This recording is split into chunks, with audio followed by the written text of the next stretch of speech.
fui casada, nós tínhamos 3 filhos, temos três filhos, mas na época 2. E eu descobri uma gravidez de alto risco da 3ª. Ele comprou uma passagem, vendeu tudo que a gente tinha pra pagar essa passagem sem meu consentimento e ele foi embora pra Espanha da noite pro dia. Tudo bem, Thiago, até te entendo. E quando a pessoa é traída? E eu não tô incentivando a traição, porque é um desvio de caráter. Pra mim, a traição, ela pode ser perdoada. Pra ser sozinha, feliz. Porque dentro do meu casamento eu não me sentia feliz justamente porque eu me sentia sozinha dentro de um relacionamento. E quando a sogra não aceita o casamento do filho? Estar divorciada faz você, sim, muito mais feliz ao ponto de você se enxergar. Quando se tem um relacionamento, um namoro, um casamento que é muito conturbado, você automaticamente vai perdendo o interesse pelaquela carne. Eu fui casada há 30 anos. Meu marido me traiu por N vezes. Eu tô divorciado já há mais de 30 anos. Não me sinto sozinho. E quando o senhor estiver fazendo cocô na fralda, porque isso pode acontecer, quem que vai estar lá segurando a sua mão? Quem que vai estar do seu lado, olhando nos seus olhos e falando assim, você não está sozinho? Porque talvez não haja nada tão triste quanto terminar a sua vida sem ninguém. Falando assim, eu tô aqui do seu lado, pode ir em paz, pode encontrar Deus. Olá, eu sou Thiago Castro, médico pediatra, pai de 3 crianças, sendo 2 atípicas, autistas. Sou casado há mais de uma década com a Gabriela e hoje eu estou aqui para falar com 30 pessoas divorciadas. Separar quando se tem filhos é egoísmo.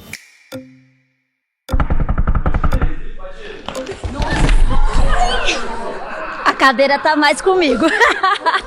Se é egoísmo, eu sou egoísta. Tudo bem. Eu me separei porque realmente eu estava vivendo um relacionamento tóxico, abusivo de ambas partes. Perfeito. Ambas partes quais? Ambas partes. De você e ele? Exatamente. Tá, vocês dois eram Tava abusivos. ficando insustentável. Perfeito. Tivemos filhos. Meu filho tem 9 anos hoje. Depois que eu me separei, eu não estava bem emocionalmente, porque também tive um processo de luto pela perda do meu pai. Divórcio, tudo no mesmo ano. Perfeito. Foi ficando cada vez mais difícil. E tive Covid logo em seguida. Então foi um caos, doutor. E assim, ele estava fazendo um inferno na minha vida. Eu não tinha mais... não admirava aquele homem. Tudo bem, mas ó, quando a gente tá falando de casamento, e nesse casamento a gente tá falando de união, quando não há um pai dentro de casa... Não havia. Mas quando não há de fato, estatisticamente, não no seu caso, a gente tem mais evasão escolar, a gente tem mais inclinação para promiscuidade, no caso dessas crianças, a gente tem menor cognição. Nós, enquanto pais, nós somos protetores. Uma criança que cresce num lar sem um homem, sem um pai, ele tem mais ansiedade, ele tem mais dificuldade no entendimento emocional dele. Como também sem uma mãe. Eu não tive outra opção. Eu precisava olhar para mim. Eu precisei sair dessa relação que estava me adoecendo. Eu não tinha estrutura para cuidar do meu filho. Sim. Psicologicamente, emocionalmente, financeiramente. Não nasci de pai rico, tampouco casei com um. Então, não tive outra opção. Fui pra casa de mãe, enfim, fiquei rodando. Eu estou procurando me encontrar até hoje. Mas não dá pra gente afirmar... Tá, pausou o tempo. Obrigado, tá, querida? Sinto muito pelo seu relacionamento, tá? Sim. Vamos lá? 1, 2, 3 Consegui. Meu nome é Aline Macedo, tenho 33 anos, sou professora de balé e eu estou aqui porque eu defendo que as pessoas não têm que ficar presas aos erros do passado. Tudo Prazer, bem? meu Como nome é que você tá? Aline Macedo. Tudo bem, Aline? Eu tenho um filho com TDAH e TEPAC. Quantos anos tem seu filho? Meu filho tem 12 anos. Perfeito. E ele teve câncer também. Perfeito. Então, foi essa criança... Tá bem, né? Tá bem, graças a Deus. Remissão há 5 anos. Amém. E foi essa criança que pediu pra que eu me separasse. Perfeito. Ele chegou e falou, mãe, você sempre fala que vai separar do pai, mas nunca separa. Eu não aguento mais meu pai chegando de madrugada, você chorando. Ele chegava alcoolizado, agressões verbais, empurrões. Mas aí a gente entra no mérito mais uma vez. Eu não incentivo a manutenção do casamento quando há agressão física, agressão mental, agressão psicológica, a agressão, ou no caso, abuso patrimonial. Tem uma coisa importante também que os pais têm que tomar muito cuidado com o que eles falam para os seus filhos todos os dias, porque a gente planta no subconsciente informações relevantes e faz com que essas crianças elas sejam cerceadas. Quando você fala assim, o seu pai não presta, Essa criança, vamos imaginar que seja uma menina, ela escuta crescendo que o pai não presta. Homem nenhum presta. Homem nenhum presta. Qual que é o plantio na cognição, no intelecto dessa criança, na formação dela? Que homem não presta, que homem tudo trai, que homem tudo bebe, quando na verdade, estatisticamente falando, não é assim, tá? Existe um grupo de alcoólatras, existe um grupo de pessoas que são tabagistas, existe um grupo de pessoas que são viciadas em pornografia, mas a gente não pode afirmar que isso é a maioria. Eu acho que a gente educa pelo exemplo. Então, dentro de casa, meus filhos estavam tendo um exemplo de um homem que tem essas atitudes. Ele iria normalizar, iria crescer, iria replicar isso com outra mulher. Ou não. Porque, por exemplo... E a minha filha podia replicar também aceitando. Perfeito. Porque nós crescemos, ou nós aprendemos com o exemplo, replicamos o exemplo, ou repelimos o exemplo. Quantas vezes você escuta histórias de pessoas que cresceram num lar quando o pai era alcoólatra e tudo o que ele faz, ela falou, eu não coloco uma gota de álcool na minha boca. Ou, por exemplo, a minha mãe sempre foi traída, agora eu não vou trair nunca minha esposa. A gente não pode falar que, só porque eu tenho uma criança que está vivendo num lar... Mas tem a chance. Toda a possibilidade. Quando não há um homem e uma mulher bem orientados, bem discernidos para fazer com que esse casamento dê certo, e aí você fala assim, mas ele era isso. Vocês se encontraram jovens, porque seus filhos têm muito na verdade tempo. Ele é 10 anos mais velho que eu. Perfeito. Você tinha quantos anos na época? Eu tinha 17 anos. E ele tinha 27 anos. Isso. Qual que é o passo? Quando a gente está num casamento, a gente vai construindo e formatando o caráter do casal. Ou seja, eu melhoro no meu casamento ano após ano, não o inverso, eu não regrido. E por que isso não acontece em via de regra? Porque no momento do casamento, no início do casamento, ao invés das pessoas estarem estudando para ser melhores, ao invés delas estarem vivenciando experiências, estar recebendo orientação, porque sim, eu posso orientar um jovem de 18 anos aos meus 40 anos e falar, o caminho é esse.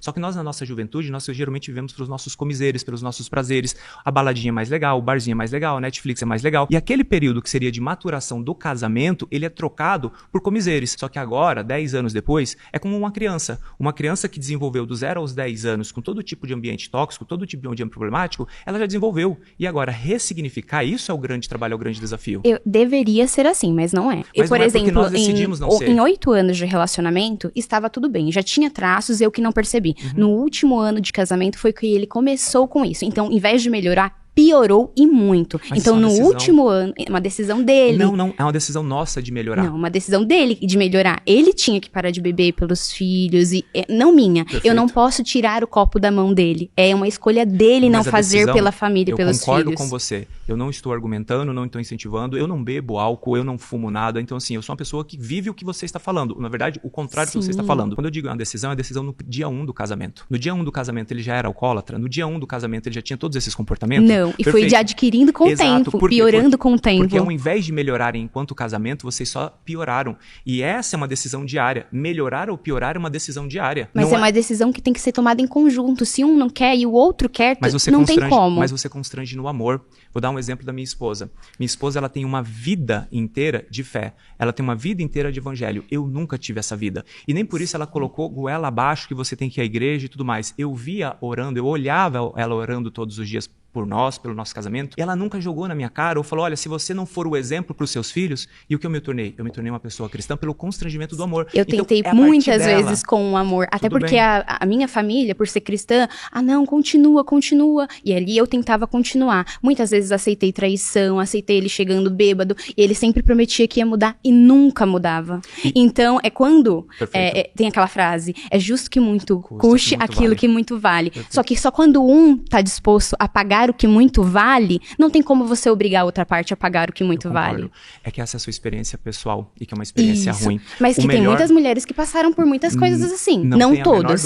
Não tem a menor dúvida. Tem as regras e tem as exceções. Existem muitas mulheres nesse momento que sofrem abuso. Existem muitas mulheres que ouvem a religião como uma desculpa para a melhoria, que essa pessoa está usando muitas vezes como uma manipulação, não, eu vou melhorar agora. Exato. Não há discussão sobre isso. A discussão aqui, central da conversa, é quando nós optamos por não estar mais, enquanto casal, cuidando dessa criança, de alguma forma a gente viveu pro nosso egoísmo, mas esse egoísmo começa lá no dia 1, ele não é no dia último, e toda essa jornada de melhoria não aconteceu. Seu marido não entrou alcoólatra, não entrou problemático, ele virou tudo isso durante o casamento. Eu acho que foi a melhor escolha para os meus filhos, porque domingo à noite, quando eles estão sentados, assistindo televisão comigo, e não tem medo de chegar um homem quebrando tudo, essa foi a melhor decisão. Mas essa é a decisão paz, certa. A calma, sim, pro meu filho, pro meu lar, pra que ele tenha até um tratamento adequado. Perfeito. Hoje em dia, eu brigo na justiça com o pai do meu filho pra que ele custeie os tratamentos, porque o divórcio foi não só de mim, mas foi dos filhos também. Perfeito. Então, não é fácil. A pessoa que ela escolhe se divorciar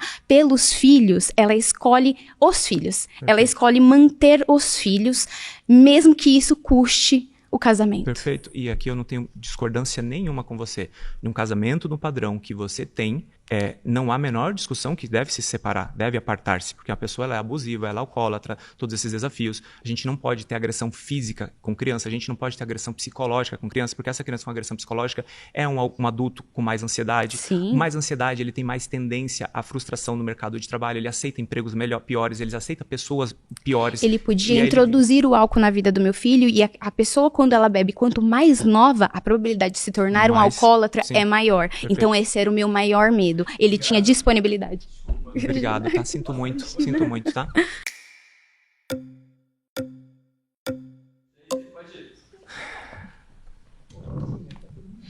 Meu nome é Raíssa, tenho 25 anos, minha profissão é social media e eu estou aqui para debater porque eu venho de um divórcio que, na verdade, não foi uma opção. Essa opção foi tirada de mim e eu acredito muito que as pessoas têm que valorizar a própria vida primeiro, antes de estar encarando um casamento, passando por cima de tudo para manter aquela relação. Olá, tudo bem? Como é que você está? Prazer, Raíssa. Quais são suas considerações e pontuações sobre o tema? Eu queria te fazer uma pergunta. E quando a pessoa não tem opção? Não tem opção de quê?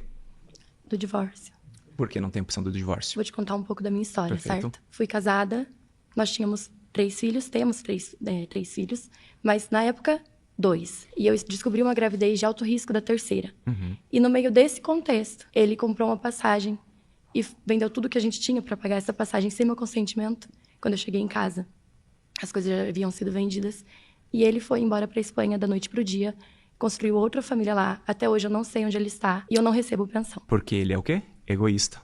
Sim. Que é justamente a pauta. A pessoa que se divorcia, e no caso é ele, a pessoa que se aparta, a pessoa que desiste, a pessoa que foge, ele é egoísta. Ele vive só para os seus caprichos. Você aqui nesse caso é a vítima, mas ele é o egoísta. Certo. E ele foi egoísta por não cuidar dos seus filhos. Porque uma vez que ele não cuida dos seus filhos, primeiro, essas crianças já têm um nível de rejeição. Eu fui rejeitada pelo meu pai. As 3 crianças foram rejeitadas pelo pai. As crianças rejeitadas pelo pai, aquele mecanismo em cadeia que eu falei, mais risco a promiscuidade, que é uma tristeza, mais risco a entorpecentes, coisas ilícitas, mais evasão escolar, mais depressão. Olha o prejuízo de quando uma pessoa, no caso um pai, ele desiste da família. Ele opta pelo mais fácil e vive pelo seu capricho e seu egoísmo. Agora, por que ele foi? Eu não sei, não conheço, é a sua resposta. Sim. Talvez ele foi para viver uma experiência legal, talvez ele tinha um caso com essa outra pessoa, talvez ele não fosse homem suficiente para aguentar o peso, e é um peso, de cuidar de 3 filhos. Sim. Mas o homem carrega esse peso. Ele tem que dar conta para proporcionar aquilo que a mulher precisa para viver. Mas você não concorda comigo que se eu tivesse tomado a decisão do divórcio antes dele, eu teria poupado de passar por tudo isso? Ou eu estaria sendo... Eu não sei como era o casamento de vocês. Se era um casamento ruim, esse casamento era terrível, esse casamento já era patológico e a gente chegou no momento em que ele simplesmente foi embora, porque se você está falando que você pensaria no divórcio antes, significa que havia muitos sintomas e sinais. E não que ele saiu da noite pro dia vendendo tudo e escondeu. Você concorda? Concordo. Mas assim, tem todo um contexto que não dá pra contar claro. Aqui, com certeza. Mas não era um casamento abusivo a nível de sim. violência. Teve traições. Sim, teve traições. Mas partindo daquele princípio de que as pessoas mudam e que a gente pode ter a coragem de enfrentar e ser resiliente para recuperar esse casamento, se eu não tivesse tentado a coragem e ser resiliente para perdoar uma traição e me manter ali, eu teria poupado de viver coisas que vieram depois. Perfeito. É importante a gente dizer também que você falou traições, ou seja, com um S de plural no final. Quando a gente perdoar não significa esquecer. Perdoar não significa não fazer nada. Perdoar é uma oportunidade que vocês dois estão tendo de fazer tudo diferente e melhor. Sim. O que acontece muitas vezes é que as pessoas perdoam, passa ali 1 ou 2 semanas vivendo relativamente de forma diferente e depois todo mundo desiste, todo mundo se sabota. Porque qual que deveria ser o compromisso? O compromisso da resiliência. O que é resiliência? Porque se você leva ao pé da letra, por exemplo, um livro importante, a gente não vai tomar mérito aqui de religiosidade, mas a Bíblia é um livro importante. Se aquilo ali é um pé de cabeceira seu e se as coisas que estão sendo ditas ali são importantes e agora você começa a vivenciar, estudar sobre, exercer sobre, você concorda que há uma mudança nas pessoas. Porque se não houvesse mudança, se não houvesse perdão, a gente aqui poderia desistir de tudo. Certo, mas a partir do momento pelo qual ele não muda, eu estou disposta, ele não está. Traições no plural, sim, mas na época tinha sido uma só. As outras eu fui descobrindo ao longo do tempo quando ele foi embora, até porque vender tudo e ir embora é uma traição. por mais que não seja no relacionamento. Perfeito. Volto mais uma vez. Se eu tivesse percebido isso antes, eu teria me poupado de viver essas coisas. E eu decidi permanecer, e por esse motivo tudo isso aconteceu comigo. Mas o que a gente pode concordar é que, mais uma vez, divorciar-se, que foi o caso que ele fez, separar-se é egoísmo. E abandonar os filhos é egoísmo. Então foi egoísmo. E nesse sentido a gente está de acordo, concorda? Concordo. Então a gente está de acordo. Mas você não concorda comigo que dá pra você não deixar a situação virar tão extrema? Desde o primeiro dia do casamento. Desde o primeiro dia, você tem que construir para que esse casamento não chegue nesse momento. Um não constrói sozinho. Mas começa sempre por nós. Juntos. O problema é que nós queremos fazer a mudança no outro, quando a gente não faz a mudança primeiro na gente. Certo. Quando a gente muda primeiro nós, a gente consegue mudar o outro. Acabou o tempo, tá? Obrigado. Casamento não mata o desejo sexual, só aumenta. Vim do Rio Grande do Sul pra cá e não falar daí, não. Mas vamos lá. Meu filho é gaúcho também, meu filho é gaúcho, taquarense. Bom, a pauta é, o casamento não mata o desejo sexual, só aumenta. Não mata. O senhor concorda? Eu concordo. Que a pessoa só melhora com o casamento? É, isso aí, nós estamos no mesmo barco. Então... Então tá bom. Obrigado por senhor ter vindo do Rio Grande do Sul. Ah, bom, obrigado. Verdade. Vai lá, pode entrar.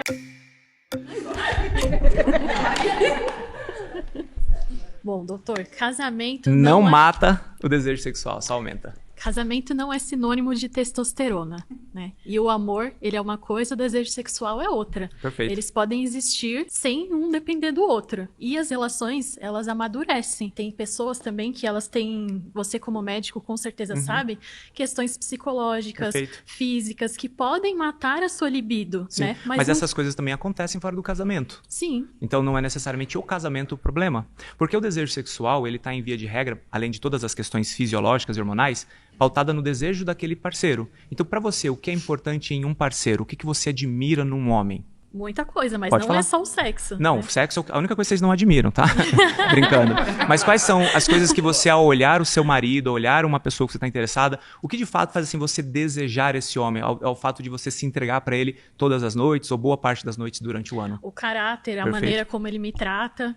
E aí você concorda que se você está num casamento onde um homem tem caráter, onde um homem produz frutos para a sociedade, esse desejo ele não diminui, porque ele não está necessariamente mais agora pautado no carnal, no físico.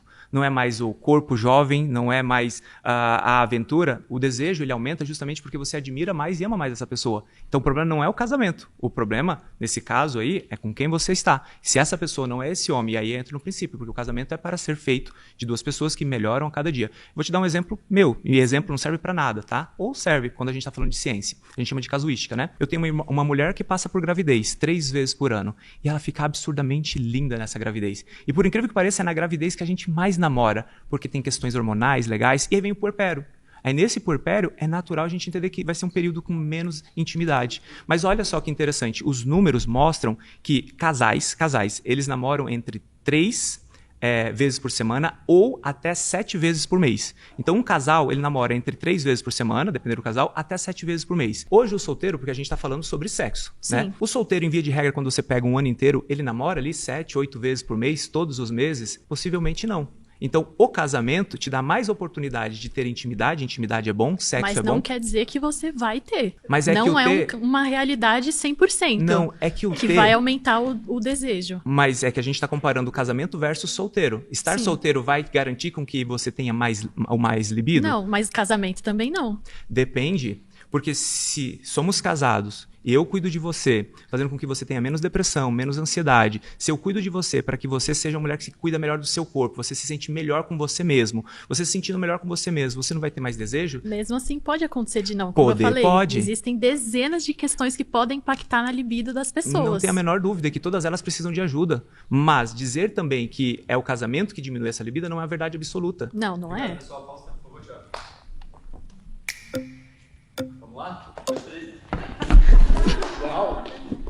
Tira ela, né? Já levanta logo. Meu nome é Regina Célia de Oliveira Gonçalves, eu tenho 60 anos e estou aqui porque eu estou divorciada há 4 anos e esse tema me interessou muito, principalmente por ser tão doloroso o divórcio. Olha, eu discordo completamente. Eu fui casada há 30 anos, meu marido me traiu por N vezes. Lá atrás você falou que tem que existir o perdão, concordo. Eu tenho doutrina, sou hiper religiosa, confio em Deus e tenho uma linha direta com ele. Só que tudo tem limites, né? Mas olha só, o desejo não caiu porque o casamento era ruim. O desejo caiu pelo erro, pelo pecado dele. Você deixou de desejá-lo mais porque ele estava saindo com outras mulheres. E talvez ele deixou de te desejar tanto porque agora ele estava consumindo outras coisas fora. Por que as pessoas perdem interesse dentro do relacionamento? Porque eles estão consumindo pornografia. E aí, quando consome pornografia, aquilo da pornografia é muito interessante, é muito legal, é muito bacana. E você tenta trazer aquilo para dentro do teu relacionamento, não acontece. Quando você consome o mundo externo, os prazeres Mas por externos... que no início, por exemplo, eu casei, tá? Perfeito. Até 10 anos de casado eu tinha relação sexual quase todos os dias, vamos Legal. colocar. Aí, minhas amigas ficavam malucas, para dizer a verdade. Aí depois de 2 anos caíram para 3 vezes por semana, daqui mais 5 anos 2 vezes por semana, aí 1 vez por semana, até ele ir embora de casa. Eu quero entender... Sim. Então não é, eu discordo com você que não é a prostituição. Porque ele mesmo ele fazendo fora, ele tinha vontade com a minha pessoa. Mas era você que não tinha vontade mais com ele. São duas coisas distintas. Desejo é são diferente. Duas coisas distintas. Desejo é diferente de quantidade. Exatamente. Perfeito. Tá? E eu tenho desejo sim. Perfeito, eu sou muito assexuada, eu adoro, e ele sabia muito bem disso. Perfeito. Eu não tenho vergonha de dizer. Tá tudo eu bem. fazia com meu marido, saudável. e é saudável, Perfeito. exatamente isso. Então, ele tentava me suprir no início. Pessoal, pausou a senhora. Obrigado, tá, querida? Obrigada a você, querida. Deixa eu também correr. Vai. Olá, tudo bom? Aline, 39 anos, arquiteta. Vim aqui debater sobre isso porque eu acredito que muitas vezes a gente segue casada só pra manter uma aparência, um status. Eu sou divorciada há 3 anos e o que eu percebo dos casamentos ao meu redor é que 90% não está feliz. Qual é seu nome? Aline. Desculpa, não lembrei o nome. Não tem problema. Eu quero te fazer uma pergunta, né? Você falou agora sobre que no casamento a gente constrói com o tempo, aquela coisa toda. Como que você justifica a quantidade de casas, por exemplo, de swing ou de casais que têm procurado uma terceira pessoa? É que a gente vai fugir do tema, tá? Não necessariamente, porque você me falou Faz o tema e conclui com essa questão. Então, assim, o casamento não necessariamente diminui o desejo, tá? Então, isso, ele só aumenta. Ele só aumenta. A pessoa, ela deseja mais estar com outra, ela deseja ter mais intimidade com outra, ela deseja estar mais próximo. Beleza. Aí você me trouxe aqui, por que tem tantas casas de swing? E conclui. Não só isso, não só casas de swing, como casais que aparentemente estão super felizes, como você mesmo, a gente vem falando do casamento super feliz, moderno, instagramável, que optam por uma terceira pessoa, sendo que você está feliz com esta pessoa que você escolheu. Porque essa pessoa, ela se corrompeu pelo mundo. A resposta é muito simples. Eu, quando permito que algo entre uma união que deveria ser eu, você e Deus apenas, eu tô me corrompendo pelo mundo. Ou seja, eu tô me corrompendo pelos prazeres da carne. E aí, quando você olha aquilo dali, que parece ao primeiro contato muito atrativo, muito interessante, porque nós todos somos carnais. Não há como eu não falar uma mulher bonita e ela não ser bonita. A realidade é a realidade. O belo, o bom e o agradável, ele é belo, bom e agradável. Então, mas por que existe tanto? É pelo mesmo motivo que existe tantos tigrinhos, existe tanta casa de apostas, existem tantas pessoas inclinadas ao álcool, à bebida. Por quê? Porque nós somos fracos. Porque a gente não se mantém dentro de um relacionamento. Mas eu quero isso para apimentar o relacionamento. Você só quer apimentar algo quando você deixa que esse algo entre no seu relacionamento. Por exemplo, e aí, não sou eu e não é a maior parte das famílias, tá? Eu não tenho esse desejo, não tenho essa vontade e não faz parte da pauta da nossa discussão no dia a dia. Agora, se eu começar a assistir um pouquinho, ver um pouquinho, começa a despertar o interesse. Porque você só começa a despertar interesse daquilo que você está consumindo e vivenciando. Eu vou consumindo pelas beiradas. Nunca começa. O usuário de crack não começa com crack. Ele começa com drogas menores. Geralmente ele vai ao uso da maconha, cocaína, heroína, ele chega no crack. Então, onde começa essa vontade pelo diferente, pelo atópico, pelo amórfico? Começa, às vezes, no consumo da pornografia, e aí essa pornografia começa a parecer muito normal, muito natural. Daqui a pouco essa pessoa está aceitando falar, vamos trazer uma pessoa, daqui a pouco a gente está fazendo suruba. É isso que acontece. Tá, mas você falou que o tema do assunto é que o desejo só aumenta. Sim. Se o desejo só aumenta, eu não tenho necessidade de outra pessoa. Mas aí não é sobre desejo, é sobre padrão, é sobre... padrão não, desculpa, é sobre perfil. Porque o padrão não é esse. Se você for pegar para a maior parte das pessoas, elas não têm esse desejo de ir para casa de swing. A maior parte das pessoas. Se você fizer uma pesquisa, e deve ter esse tipo de pesquisa, mas eu sou cientista, eu sempre estou estudando. Esse tipo de situação não é padrão. Isso é o incomum. É que a gente não vai perguntar para uma roda de 30 pessoas quem gostaria de estar numa casa de swing aqui. Assim como a gente não pergunta numa pesquisa, a gente faz essa pergunta na pesquisa e a pessoa também não responde, porque essa pesquisa vai ser levada adiante. Não, porque não mostra o nome. Exatamente, não mostra o nome. Porém, quando a gente está falando... você falou de casa de swing, eu não falo só casa de swing, eu falo de pessoas no relacionamento, ou eu quero voltar no tema que não é carnal. Você falou que é carnal. Perfeito. Então ele não aumenta. como a nossa colega estava falando antes. Então ele acaba não aumentando. Ele só diminui com o tempo de casamento. Mas não necessariamente por conta do casamento. Vamos pensar o seguinte. Se eu tenho 50 anos e eu tenho 50 anos, a minha fisiologia é uma, a minha questão hormonal é uma, e eu estou na rua. Ou seja, eu estou separado. E às vezes eu me relaciono com uma pessoa, me relaciono com outra, vou me relacionando com algumas pessoas ali. E essa mesma pessoa com 50 anos casada, a qual a cada dia mais ele admira a parceira, onde eles têm uma intimidade, onde existe servidão, existe entrega. E aí, essa pessoa, comparada a ela mesma, que estaria pelo mundo consumindo todas as coisas do mundo, é natural que ela tenha muito mais fácil de ter uma ereção, ou no caso um desejo, quando ela vive algo único. Porque se ela está vivendo todos esses comiseres do mundo, a cabeça fica distorcida. Porque qual a maior causa de ejaculação precoce e impotência masculina? Pornografia. Aí o homem não está conseguindo transar com a mulher porque ele está consumindo pornografia. E porque na pornografia ele consegue um prazerzinho, um caprichinho muito rápido, com 2, 3 minutinhos de vídeo. Só que aí, quando ele está na frente da esposa, é a hora que ele não consegue. Não trazer o mundo para dentro do relacionamento é mais seguro e te mantém com mais libido, com mais vontade do seu parceiro e da sua parceira.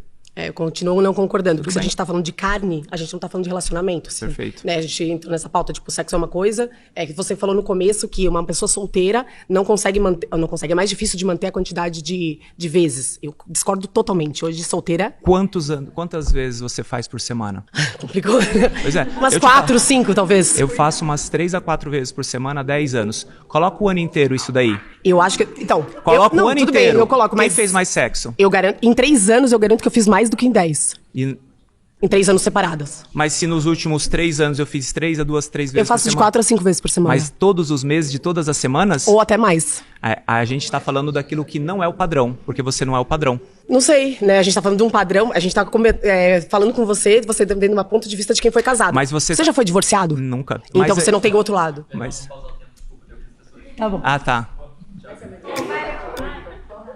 Eu tenho uma história muito boa pra contar. Meu nome é Leon Felipe, tenho 22 anos, sou criador de conteúdo digital. Tô vindo hoje pra conversar sobre isso porque eu tô passando por isso mesmo eu sendo muito novo. E eu acho que é o momento certo de eu conversar sobre isso. E aí, você tem uma história muito boa pra contar? Conta, então. Tem um caso muito bom pra contar. Que a outra moça faz sexo 4 vezes por semana durante 3 anos.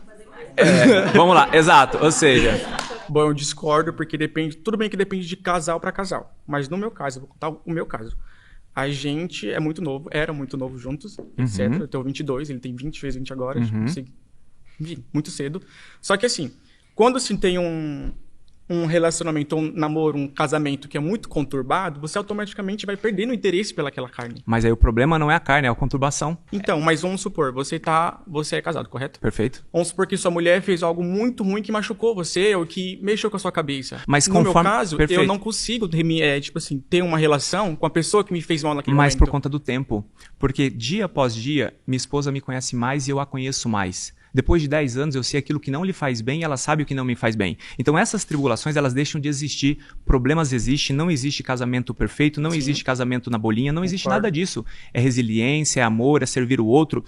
Amor não é sentimento, amor é decisão. Amor é mandamento. Vai, amai-vos uns aos outros. Ele não falou que era um sentimento, ele falou que era um mandamento. Sim. Então, quando eu decido amá-la todo dia, fazer aquilo que é importante para ela, por que nós vamos ter tribulações diárias? Podemos ter divergências em algum momento. É natural. Às vezes, você nem sabe, e principalmente nós, homens, a gente nem sabe por que o parceiro ou a parceira teve ali algum problema. Mas a gente respeita, de falar, hoje não é o dia de mexer com a onça, deixa a onça quietinha, que amanhã a gente namora. É dessa forma. O problema não é o sexo, o problema nesse caso é a tribulação. Então, mas no caso, o que eu tô falando, quando a gente se conheceu, era... Enfim, perfeito. Perfeito, tudo bem. Mas como você disse, que o namoro e o casamento se constrói com o tempo. Sim. Correto? Quanto tempo você viveu pra dizer que lá na frente não seria melhor? Mas assim, eu acho que a gente não precisa de outro tempo pra ver que que aconteceu com a gente no passado, que o presente seja melhor que o antes, você consegue me entender? Entendi. A gente teve acabou o nosso tempo. Um relacionamento...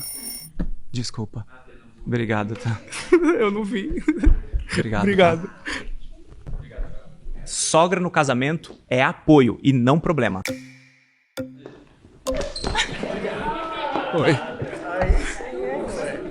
Discordo, porque eu acho que quando você tá com uma pessoa e você decide ficar com ela no final da sua vida, a sua mãe começa a virar terceiros, ou melhor, segundos. Porque primeiro, a sua mulher ou seu esposo. Perfeito. Correto? A gente tá de acordo, então. E quando a sogra não aceita o casamento do filho? É que ela não entendeu o princípio básico. Apartar-se da sua mãe e agora viver uma só carne com a sua esposa. Ou seja, a mãe deixa de ser a mulher mais importante na vida do filho e se torna a esposa. Só que o que acontece? As pessoas não estão prontas para esse diálogo. Sabe qual é o diálogo que eu tenho com meu filho de 9 anos de idade? Filho, qual é a mulher mais importante da sua vida? Aí ele fala, a minha mulher, com 9 anos de idade. Ele não falou a mãe. Só que o que acontece? Essas mães, e são vocês aqui, todos nós, eu não. Todas essas mulheres, um menininho agora de 9, 8, 7, 6, 15 anos, você é o neném da mamãe.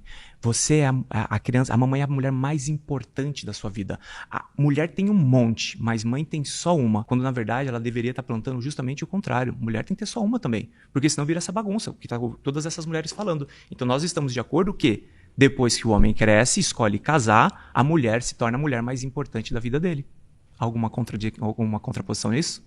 Bom, mas, tipo assim, tem vários casos entre si. Tem casos também que o marido, que no caso do casal sem ser a mãe, não concorda com isso também. E acaba deixando a mulher de lado. Pra dar apoio à sogra. Mas aí qual que é o problema? O problema tá na identidade desse homem.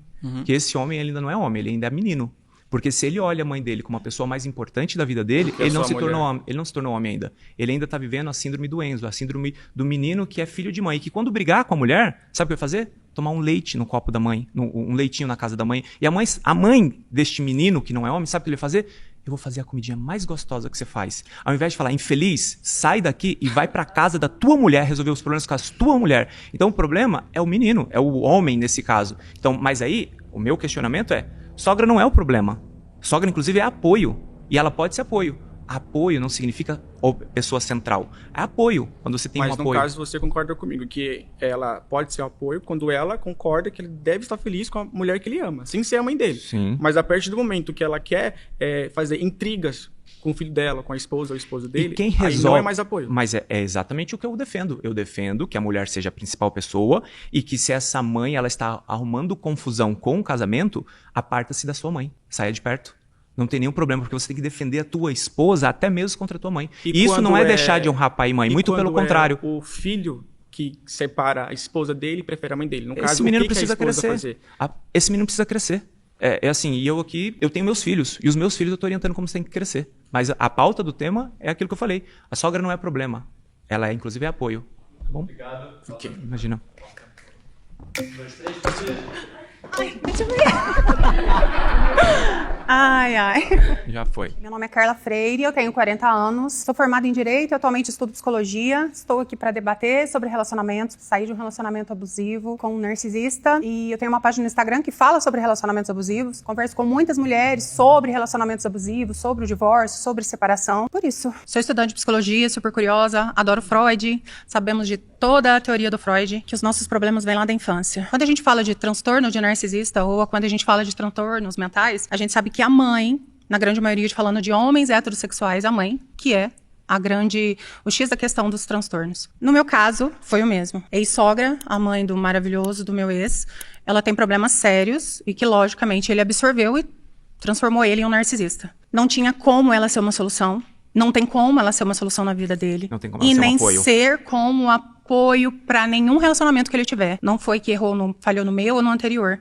Porque ela causa mais problemas e confusões na cabeça do filho dela do que qualquer outra pessoa. Mas você fez 3 questionamentos distintos, eu vou responder os 3. Eu fiz afirmações. Perfeito, você fez 3 afirmações distintas, eu vou separar as 3. A primeira delas é que você falou, bom, os nossos problemas vêm da infância. O que a gente vê na prática é as pessoas que, a palavra é vitimizar, vitimizam-se dizendo, eu fui maltratado, a minha mãe me bateu, eu fui maltratado na escola. Essas pessoas, elas geralmente terceirizam a culpa sobre quem elas são. E esse é um grande problema, porque se você se vitimiza, você terceiriza a responsabilidade sobre a tua mudança, você nunca muda. Então essa é a primeira parte, quando a gente está falando sobre sogra. A segunda parte, não menos importante, é que quando você traz a sogra é narcisista, problemática, a sogra que interfere dentro do casamento deve ser repelida pelo marido. Quem defende o casamento em detrimento da sogra é o marido. Então, teu ex-marido deveria ter sido suficiente falar, olha, aqui as regras são as minhas. E se você vivenciar essas regras, vai ser um prazer tê-la dentro de casa. Mas isso é quando você se relaciona com uma pessoa que não tem um transtorno. Esse deveria ser o papel. Esse deveria ser o papel do seu filho. Essa é a regra. E a terceira parte, não menos importante, a sogra é um apoio. Por exemplo, hoje eu estou aqui, eu tenho 2 filhos autistas. O do meio precisa que alguém durma com ele. Sim. Quem está dormindo com meu filho autista? Sim, a sua minha sogra. A minha mãe é a sogra que apoia. Então, ela é um Isso apoio. eu posso te falar com certeza. Mas ela não é o problema. Ela só se torna um problema quando o casamento não sabe como conduzir diante a sogra e deixa ultrapassar o limite. Sabe por quê? Sim. Onde está o problema? É eu ultrapassar o teu limite e você ultrapassar o meu limite. Isso é a regra de qualquer relacionamento. Perfeito. Agora, a gente não pode dizer essa afirmação como uma regra, que a sogra é o apoio. Mas se a gente olha na instituição chamada família, quando a gente pega os anciões eles têm um papel. Quando nós pegamos os avós, eles têm um papel. Ah, mas o meu avô, ele fica só no TikTok, no celular. Mas baseado em que os anciões? Baseado em que? Na antropologia. Família? A antropologia, se a gente olha a evolução dos últimos 10 mil anos do homem, ela segue um padrão. Ah, mas pode haver neurodiversidade, pode ter diversidade, pode ter constituições diferentes? Pode, mas quando a gente está falando de padrão, e o padrão é um avô, uma avó, deveriam ser as pessoas que no puerpério vão lá ficar mais alguns dias, porque para a mulher é muito difícil o puerpério. Sim. E só temos 5 dias de licença paternidade. Então, e quando a gente fala de casais que não têm filhos, que hoje só vem crescendo, a tendência é realmente os casais e as mulheres não querem ter filho. Então a gente não pode só tratar dessa ajuda materna ou paterna em relação aos filhos. As sogras e os filhos, essa relação filho e mãe é uma relação muito complicada e geralmente ela vem para o matrimônio. Quando não há filhos, que foi o que você falou, há conhecimento. Se você for lembrar, a sua mãe, provavelmente ela recebeu uma receitinha de caderno que vinha ali, como fazer o bolo A, como fazer o bolo B. Ou seja, as pessoas mais velhas elas deveriam passar conhecimento para as pessoas mais novas. Mas nem todas têm esse discernimento, nem todas têm sabedoria para passar. Mas é o papel. Não, eu discordo. Sabe por quê? Porque nem todo mundo vive na bolha de conhecimento que a gente está inserido aqui no Sudeste ou em outras regiões. Mas não há bolha de conhecimento, há decisão, porque hoje a informação ela está acessível a um clique de qualquer pessoa. Discordo. A mesma pessoa que fica 4 horas por dia na rede social. Nem todo mundo tem acesso à internet. As pessoas que estão nos assistindo têm acesso. Aqui sim, mas nem todas as pessoas têm. No Brasil, a imensa maior parte, a avassaladora maior parte dos brasileiros tem acesso à internet. Mesmo não tendo ali coisas básicas para alimentação. Ou seja, as pessoas estão a um clique de acesso de informação. É uma decisão elas quererem serem melhores e mais capacitadas ou não. Eu não concordo. Tá bom. Por isso que eu até já parei, porque eu já tinha visto as mãos. Obrigado. Olá, como é que o senhor está? Sou Yamandu, tudo bem? Tudo bem, Yamandu. Em primeiro lugar, eu quero já mostrar uma coisa, uma situação que está acontecendo aqui que eu vi agora, né? Na primeira vez que eu cheguei, que me chamaram, falei, eu gostaria de participar porque eu sou divorciado já há muito tempo. Já tem 16 anos que eu moro sozinho, não tenho relacionamento com mulher nenhuma. Perfeito.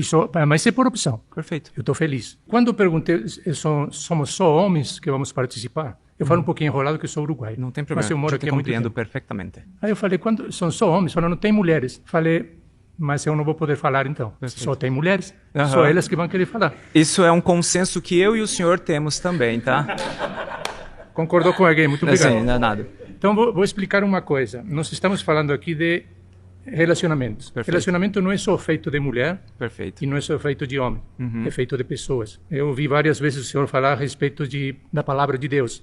Eu acredito que um casal, o homem e a mulher se unem numa só carne e vivem sem sogra, sem cunhado, sem irmão. Então já tive relacionamentos de mais de 20 anos, tá?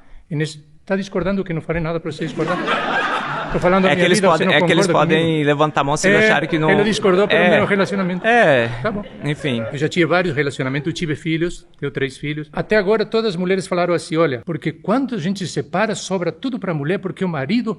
Todas elas são vítimas. Eu costumo falar que existe uma lei Maria da Penha. Eu coloquei o nome Pedro de Lara, porque tem muita mulher que bate no marido também. Sim. Tá? Não podemos falar que são só os homens que batem. Existe, tá? Eu não concordo plenamente com nada que seja violência. Ninguém deve bater ninguém, nem nos filhos. Nós temos que conversar, tudo se faz através da conversa. Tá? Podemos discordar em alguma coisa, mas isso é um relacionamento. Perfeito. O problema é que hoje... Você pode ver que todas as mulheres aqui falaram, teve uma moça que teve agora aqui e falou assim, a minha mãe ajuda em tudo, a mãe dele não. Porque esse é o grande problema, eu não estou dizendo que a mulher está errada ou que está certa, eu estou dizendo para quem está assistindo que o relacionamento pode ser bom, principalmente para as mulheres que estão assistindo esse debate, que o relacionamento pode ser muito bom se elas entenderem que o marido, na hora do casamento, é a família delas, não é a mãe passa a ser uma parente, não é mais a família. Porque senão ela vai ficar, tudo o que acontece, ela vai contar para a mãe. Ela quer que a mãe resolva. E não é assim que funciona. Bom, e a mãe atrapalha... E a gente está de acordo em tudo. Eu acho que nós devemos pensar um pouco mais em relacionamento como 2 pessoas. É muito difícil um homem e uma mulher morar juntos. Por quê? Porque cada um vem de uma criação diferente. E sobre a pauta que nós falamos, o senhor de certa forma, concorda então comigo, que sogra é apoio. Não que concordo, eu acho assim. Você diz que ela se atrapalha. Tem relacionamentos que a sogra pode ser uma grande aliada do casal. Tem muitos relacionamentos. Sempre e quando a esposa não use isso para jogar na cara do marido. Porque minha mãe está sempre aqui ajudando, cadê a tua? Eu, por exemplo, minha família é do Uruguai. E eu nunca tive minha mãe aqui ajudando. Eu já ouvi isso da minha esposa. A tua mãe não? Falei, mas como? Se ela mora 2.500 quilômetros, como que ela vai estar aqui ajudando? Perfeito. Eu creio que se ela pudesse, poderia. Mas minha mãe está sempre aqui. A esposa tem que entender... E o que deu errado? O que deu errado entre a gente? O senhor é um homem divorciado. Na realidade, eu acho que a cultura é muito diferente. Os gostos muito diferentes. Mas aí a gente entra no mérito, porque justamente casamento é sobre resiliência. Sim. Não é o tanto que nós nos parecemos, mas é o tanto que eu tolero a sua diferença, respeito a sua diferença. Porque o que eu fico pensando, o senhor um homem elegante, o senhor um homem bonito, de olhos azuis, nesse momento, essa mulher, eu não sei o que aconteceu com ela, mas ou ela está sozinha, ou ela encontrou outro homem, uma nova história e tudo mais, e a gente chega no final da vida, porque o senhor tem 65 anos. Nessa senilidade, que é onde o senhor está indo, né? A gente entende a estimativa de vida do brasileiro como em 75, 85 anos, como serão seus últimos anos? Como será essa parte? É após os 65 que aumenta o índice de depressão, aumenta até índice de suicídio. Então, não preservar um casamento e não manter por isso. Mas até por isso devemos manter o casamento, para que a gente chegue numa fase final da nossa vida, sendo rodeado por filhos, por netos, pela sua esposa. Não, mas eu não concordo com você, porque eu me separei da minha esposa, meu filho, eu levava todo dia, eu pegava ele na escola, levava ele para dormir, colocava meu filho na cama. E como é depois não ter mais seu filho? Eu me emociono, porque aconteceu isso comigo mesmo. Eu nunca larguei meu filho. Mas os pais... Não. Eu continuei sendo presente até o dia de hoje. Que bom. Antes de entrar aqui, meu filho mandou uma mensagem para mim. Já está com 37 anos. Legal. Ou seja, eu continuei sendo um pai presente. Então, eu não acredito que um relacionamento dê certo se os dois não ficarem de comum acordo, entendendo respeitando porque nenhum de nós somos perfeitos. Acabou o nosso tempo, tá? Infelizmente. Obrigado pela sua participação. Quem se separa é fraco e não sabe lidar com frustrações. Olá. Olá, doutor. Tudo bem? Como é que você tá? Qual é o seu nome? Ana Paula. Ana Paula, nosso tema é quem se separa tem aqui uma fraqueza e não sabe lidar com frustrações. Qual a sua opinião? Eu acredito que eu sou muito forte. Perfeito. Eu encarei o divórcio, foi muito árduo, mas eu encarei e faria tudo novamente. Podem entender como quiserem, podem me julgar. Já me julguei, inclusive, por isso, mas depois eu me permiti viver um luto, porque a gente acaba vivendo, né, um luto. Assim, a gente luta até o último, faz de tudo para permanecer, só que foi ficando insustentável. Falando de mim, né, falando do meu caso, que eu fiquei 14 anos juntos. Tivemos filho. Eu já tinha uma filha antes, né, de um outro relacionamento, que não foi um casamento, foi um namoro. E ele foi o pai da minha filha também. Tem uma filha de 20 anos. Perfeito. E o meu filho tem 9, está com ele. Eu acredito que duas pessoas quebradas, elas se tornam dependentes emocionalmente. Perfeito. Você não consegue dar carona se você não está de carro. Exatamente. A pessoa, para conseguir carona, ela tem que estar bem. Quando a gente fala sobre ser fraco, a gente está fazendo um antagonismo à resiliência. Ou seja, o casamento é um processo de resiliência. Exato. É ser resiliente para fazer aquilo que faz bem ao outro, porque se você faz bem a outra pessoa, o fim não é a separação. Acontece que as pessoas vivem, em maior ou menor proporcionalidade, para sua própria vaidade, para o seu próprio egoísmo. Então, o que é de fato bom para mim? Quando, na verdade, em casamento, a gente deveria estar pensando o que de fato é bom para o outro. Porque se eu penso assim e se você pensa assim, nós somos simbióticos em uma jornada de relacionamento de felicidade. Certo. E qual que é o caminho mais fácil quando o casamento está dando errado? A separação. Ou seja, a facilidade, ela é o contrário da fortaleza. O simples é diferente do complexo. Então, esse meu argumento é justamente isso. Manter, viver para o casamento todo dia, fazendo com que esse casamento seja melhor, fazendo com que esse casamento seja transformador, fazendo com que você produza frutos bons para a sociedade, requer muito mais esforço, muito mais trabalho. E quem naturalmente decide por não fazer isso ou escolhe a facilidade, mesmo diante dos desafios, porque não é o desafio final, é o que não foi construído. E aqui que está o problema. Aqui que você foi fraca. E não estou falando você, mas eu estou falando as pessoas foram fracas. Sim. As referências que eu tive, doutor, não foram as mais bonitas, né, para eu, contudo que, porém, entretanto, no entanto, todavia, eu não acho que o matrimônio, o casamento, seja uma instituição falida, tá? Veja bem. Porém, eu sou a favor de você se divorciar, sim, mediante esses casos, no caso de pessoas que se uniram, porque eu acho que no momento que eu estou, eu acredito acredito que eu ainda vou encontrar um homem bacana pra minha vida. Mas, assim, eu tô trabalhando autoconhecimento. Perfeito. Porque eu acho que o autoconhecimento ajuda. Você, por exemplo, eu quero ter uma pessoa bacana na minha vida, mas eu também tenho que estar preparada para receber. Eu acho que é de igual para igual. Perfeito. Agora, pessoas quebradas não vão dar certo. Não dá para ser psicóloga. Não dá para você dar carona. Exatamente. Se você tá andando a pé. Então, esse é o meu pensamento. Eu acho que o divórcio, sim, ele tem que se fazer valer nessas questões. Obrigado. Gente, aqui levantaram a mão. Obrigado, tá, querida? Obrigado, satisfação. tá? Imagina, tá? E depois eu quero conversar sobre... Vamos conversar. Tá bom, conversaremos, tá? Dá um medo esse pessoal vindo aqui correndo, você fala assim, e aí? A nossa pauta é, quem se separa é fraco e não sabe lidar com frustração. Tudo bem, Thiago, até te entendo. E quando a pessoa é traída? Perfeito. A primeira ponto. Pode concluir. Eu tô com um relacionamento e a mulher foi lá, o melhor tudo, e a mulher foi lá e me traiu pelo caráter dela. Perfeito. Ou o homem trai a mulher pelo caráter dela. Bom, a gente tem que tentar entender o erro humano. As pessoas erram. Tal como mentir, falhar, enganar, tudo isso é erro, tudo isso é falha, tudo isso de alguma forma é traição. Existem níveis de traição. Por exemplo, um homem ou uma mulher trai o outro com um garoto de programa, é um nível de dor e sofrimento. Se ele trai com a cunhada, com a irmã, você concorda que existe um outro nível de sofrimento? Então, o sofrimento, a perda, a traição, o erro, ele tem camadas de profundidade. Agora vamos fazer o seguinte. Quantas pessoas, eu posso falar, eu estou há 10 anos com a minha esposa, olhando nos seus olhos e olhando na câmera. Eu nunca estive com outra mulher desde que eu casei com a minha esposa. Mas eu conheço pessoas incríveis que traíram, se ressignificaram através da traição e se tornaram pessoas melhores. Então a gente não pode argumentar falando, olha, uma vez que há traição, e não estou dizendo que ela não doa, que ela não haja sofrimento, significa que acabou, a gente tem que acabar o casamento. O casamento é feito de pessoas que falham, mas estão dispostas a se ressignificarem e se ajustarem. Entendo. Aí se eu não quiser perdoar a traição, aí eu vou ser uma pessoa frustrada? Não, é uma decisão sua perdoar ou não. Você pode romper este casamento, porque ali não houve um compromisso da outra pessoa te amar tal como ela deveria te amar. E se para você o peso é pesado demais, eu não vou discutir. Houve uma traição. Tal como se nós somos amigos e por qualquer motivo eu falei com você e falar, não quero mais ser seu amigo. Eu vou falar, tá tudo bem. Dá pra gente ajustar? Não dá. Então tá tudo bem. Então a pessoa não... Meu nome é Maria Santana, tenho 39 anos, sou empreendedora, divorciada 5 vezes. Isso é só as que eu conto. Qual é o seu nome? Meu nome é Maria Santana, tenho 39 anos. Quantos anos você tem de casado? 1 década. Nesse tempo que você tem de casado, eu já troquei umas 10 vezes de marido. Perfeito. Ou seja, você gosta de casamento. Não gosto de casamento. Na verdade, então você gosta eu de gosto estar de ser com outra feliz, pessoa. né? Eu gosto de ser feliz. Eu discordo com o que você está falando, que quem se divorcia é fraco, porque na verdade não é. Né? Eu vou falar eu, Maria, como mulher. Você partir para uma separação com filho, porque quando a gente separa, na maioria das vezes, o filho não é do pai, o filho é da mãe.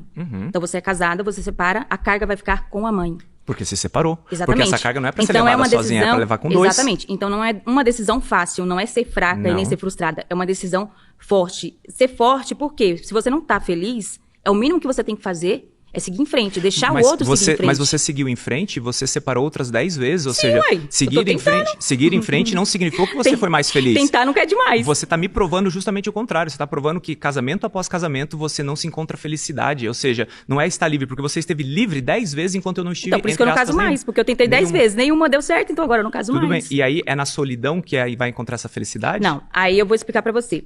A gente, quando a gente separa, isso tanto a mulher quanto o homem, a gente consegue se sentir mais feliz, mais bonito, a gente fica mais vaidosa, a gente se enxerga mais, né? A gente se reconhece mais. Eu posso falar pra você hoje como mãe solo de 3 filhos, separada, e cara, eu trabalho, sustento os meus filhos, eu faço tudo que um homem faz dentro de casa. E tá leve pra você tudo isso? Tá ótimo. Eu tô conseguindo. Seria melhor do que você estar com uma pessoa e continuar sozinha, que na maioria das vezes é isso que acontece. Na maioria não, no seu caso sim, mas na maioria das vezes quando se tem um casamento sólido, estável, onde o homem carrega o peso que você não deveria carregar, é mais leve. E aí se você está mais leve, você pode se cuidar mais, mas mais onde academia. Tá esse homem? Obrigado, pessoal. Por favor. Ele proibiu de falar onde está o homem. Obrigado, tá, querida? É um prazer, tá?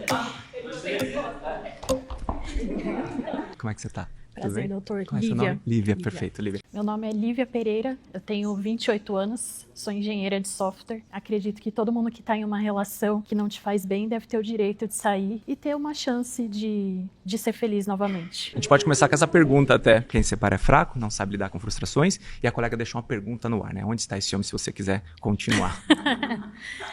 Bom, eu discordo totalmente dessa afirmação, porque eu acredito que quem casa não está casando pensando em se separar. Perfeito. Então, quando você tem que tomar essa decisão, isso é um ato de coragem, né? E não de fraqueza. E se você me permite, eu vou contar um pouquinho da minha história. Tô um pouco nervosa. Por favor, não te preocupa. Com 18 anos, quando eu conheci o meu ex-marido. Ele tinha 28, né? Eu não estou dizendo que todos os casos que têm essa diferença de idade vão ser nesse modelo. Perfeito. Mas é um comportamento comum de... E na boa parte das vezes até saudável, porque um homem 10 anos mais velho do que uma mulher, ele já tem mais independência financeira, tem mais maturidade para prover essa casa, para cuidar dos seus filhos, para ser proteção. Então, sim, não há nenhum problema você estar com um homem e vice-versa, mas antropologicamente falando, esse homem está mais preparado e pronto para um relacionamento do que aos 18 anos. O que eu ia dizer, na verdade, era justamente o contrário, né? Que é um comportamento comum de homens que são abusadores, essa preferência por mulheres mais jovens, porque elas têm ali uma pouca vivência, uma pouca maturidade, vai ser mais fácil de manipulá-las. Mas aí o que acontece? Aí você está, mais uma vez, levando para um teor do que é crime. Quando a gente está falando de um abusador, a gente está falando de um contexto completamente diferente. Eu sou 5 anos mais velho que minha mulher. Certo. E isso não é um problema. Quando a gente está falando de pessoas que são patológicas, existem padrões. Mas existem padrões tal como, por exemplo, para mulheres mais jovens, para mulheres com autismo. Sim. Porque são mulheres que têm mais dificuldade de interpretação de pistas sociais, de entender o comportamento do outro, e elas acabam se tornando refém. Gente, quando existe uma pessoa que ela é uma abusadora, tem vários tipos de abuso. Tem abuso literalmente sexual, tem abuso psicológico, tem abuso físico, tem abuso patrimonial, que para mim é uma tortura de tamanho igual. Esse homem tem mais condições financeiras e faz com que essa mulher fique totalmente alienada. E ela, por não ter mais nenhuma possibilidade de fazer alguma coisa, ela se sente presa ali dentro. Quando a gente está lidando com pessoas com transtornos, e neste caso abusadores, minha resposta sempre vai ser clara: busque ajuda. Essa ajuda é capaz de ser resolvida, porque também não dá pra gente afirmar que uma pessoa que é um abusador, que é complexo que eu vou falar, tá? Mas uma pessoa que tem tendências a ser uma pessoa abusadora, mas que de fato ela não quer ser abusadora e ela busca ajuda, a gente pode tentar ajudar. Eu acho que o casamento é justamente para isso, para você ajustar as suas falhas. E não estou dizendo que você deva ficar com um abusador. Com um cara que ele é um abusador, você não sabe disso. Não. E esse é um problema, inclusive, muito grave. Muitas vezes a vítima demora muito tempo para se dar conta do que ela tá passando. Tanto que foi só nos meus últimos 2 anos de relacionamento, que foi quando eu comecei a fazer terapia, que eu me dei conta de que eu vivo com um abusador. Perfeito. Eu estou há 7 anos vivendo violência doméstica psicológica diariamente. E o que eu e você podemos falar para todas as pessoas que estão nos assistindo é: busque ajuda, converse com pessoas, mas pessoas boas, porque às vezes a gente se cerca de pessoas ruins. Converse com pessoas boas, pessoas mais sábias, orientadores, orientador da igreja, o padre, o pastor, a psicóloga, busque orientação para que você não caia justamente nessas armadilhas. Eu sinto muito, muito mesmo, por você viver um relacionamento abusivo. Eu te falo, casamento não é isso, casamento é bom, é sólido, casamento te traz excelentes frutos. Mas Obrigado, tá? Doutor. 1, 2, 3, e tá. Já foi. Larissa Garcia, 39 anos. Eu sou empresária e influencer de viagens e adoro falar sobre assunto relacionamento. Já fui divorciada, sou divorciada. No meu conteúdo de internet, de Instagram, eu falo bastante sobre relacionamentos. Você disse ali pro meu amigo, quando ele perguntou sobre traição, que a traição pode ser uma falha perdoada no casamento e tudo mais. Qualquer erro pode ser perdoado. E aí, por que eu sou fraca por escolher sair de algo que vai contra os meus princípios? Não disse necessário. É que assim, se a gente for levar o princípio da ponta da letra, então sempre que alguém falhar com você, esse relacionamento ele se interrompe, se encerra. Sempre que você lidar com uma pessoa que foi contra aquilo que você gostaria que fosse, o combinado que fosse, você encerra. É como se só isso basta, separar-me basta, eu não vou ressignificar isso, eu não vou trabalhar o perdão.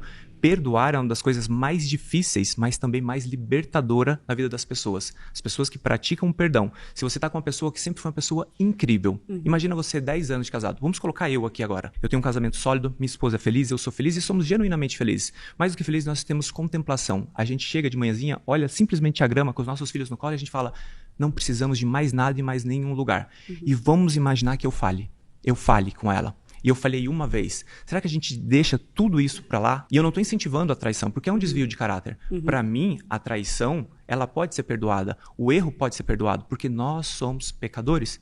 E o perdão é o caminho natural contra esse erro. Não, acho tudo muito bonito na teoria, mas creio que na prática, quando eu entro num relacionamento, namoro, que é teste pra casar ou não, ou num casamento, eu tenho um inegociável. Como teste. Entra pra casar. Não, mas o namoro, ele é a fase do teste. Não, sabe, porque o meu divórcio começou no meu namoro. Entendi. E eu não percebi coisas no meu namoro e ainda assim casei. Então hoje, com essa experiência, com certeza tá muito mais difícil de casar. Não quer dizer que eu não quero casar de novo. Perfeito. Acredito no casamento, acredito nisso, muito lindo de ver a grama verde com os filhinhos. Incrível. Sou canceriana, adoro, sou romântica, mas acredito que hoje tá muito mais difícil de eu casar justamente por isso, por essas experiências traumáticas, por essas experiências que onde eu vi o erro no namoro e ainda segui porque perdoei demais. Então hoje o perdão pra mim, eu acho muito bonito, mas tem coisas inegociáveis. Então a partir do momento que ele fere o meu inegociável, eu não sou mais fraca por sair disso. Mas perdoar não é apenas não fazer mais. Perdoar é lidar com aquela situação e como nós melhoramos diante dessa situação. Então diante do erro, eu continuo sendo a mesma pessoa, acredite, ele vai falhar da mesma maneira daqui 1 mês, 2 meses, 3 meses. Por quê? Porque não houve uma mudança verdadeira. Acabou o nosso tempo, tá? Obrigado. Eu ainda estou na expectativa de onde está esse homem. Divorciados não são nem mais livres e nem mais felizes.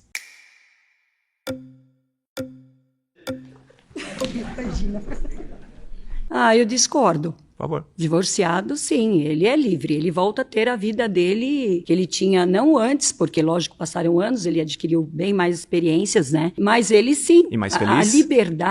A liberdade também traz a felicidade. Perfeito. Você poder ir e vir sem dar satisfação, você não cuidar de um outro ser do seu lado, também dá uma satisfação, porque você passa a cuidar mais de você, não é? Perfeito, mas eu sou casado. E eu tenho toda a liberdade, por exemplo, de estar aqui. Tem 5 dias que eu estou fora de casa. E essa liberdade que a gente tem que considerar, é liberdade exatamente para quê? Porque eu posso fazer basicamente qualquer coisa que eu acredito que seja coerente, decente. E não é estar divorciado que vai fazer que eu tenha mais liberdade, muito pelo contrário. Justamente por eu ser casado, ter um relacionamento estável, eu vou a lugares que talvez divorciados não iriam. Por eu ter liberdade, por eu ser casado e ter um relacionamento que já tem bastante solidez, eu tenho a liberdade de falar, olha, hoje eu vou me reunir com 30 divorciados, eu vou discutir, e eu preciso que você fique em casa e tá tudo bem. Sobre felicidade, afirmar que ser sozinha ou divorciada é mais feliz não é o que a ciência mostra. Tem um estudo que avaliou pessoas entre 18 e 45 anos. Desculpa, 18 e 55 anos, mulheres. Nesse grupo de mulheres tinham mulheres que eram solteiras ou divorciadas, 20% delas estavam felizes. Quando ela era casada, 30%. E quando ela era casada e tinha filhos, 40%. Então essas mulheres respondiam que elas estavam plenas, satisfeitas e felizes. Ou seja, por isso que eu afirmo que divórcio não te traz mais liberdade e nem mais felicidade, porque nós somos feitos para viver em pares. E quando a gente encontra esse nosso par, a gente vive ainda melhor. Concordo com você, mas eu acho que há um desgaste sim no relacionamento. Isso com o tempo, hoje você tem essa liberdade de vir aqui, a sua esposa entender que você está a trabalho, que você está num debate. Só que com o tempo, isso, essa solidão que talvez ela sinta, que você acha que não, que você diz que ela está satisfeita com o relacionamento dela, isso vem à tona, sim, porque é a estafa do relacionamento. Isso é natural, creio eu. Não. Muitas pessoas levantaram a mão. Obrigado. Imagina. Eu não posso continuar. Eles falaram se levantar Obrigada a mão. a você, querido. Pelo carinho.